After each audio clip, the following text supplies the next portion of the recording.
All right, so I want to talk about what we're showing here today for the Hellion.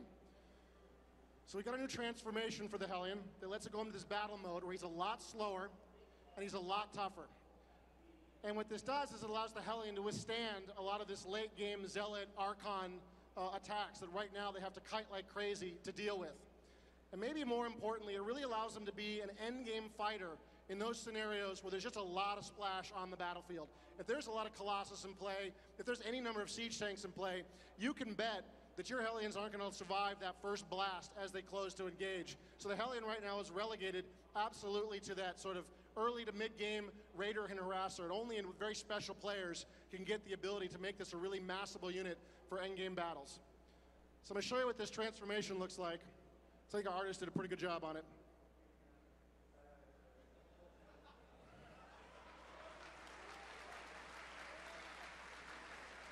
And now I'm going to show you a little video of these guys in action. Now this video was made just for clarity. This is not how it would look in a real sort of esports encounter, but you'll get the idea.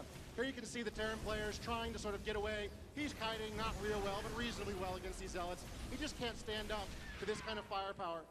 So we go back up into the base. We're going to get some Hellions in play here. We're cheating a little bit with the choke, but you get the idea. And they'll deploy into their battle form. And now with all this overlapping splash and their additional toughness, these Hellions will be able to withstand this charge and really deal with this kind of Zealot Archon threat. Hellions ordinarily be very unhappy with all the splash damage coming down on their heads from their own siege tanks, let alone from the Archons and the attacks from the Zealots in front of them. But the Battle Hellion, being a lot tougher, can stand up to this kind of firepower and can remain a relevant unit in these kinds of late game battles.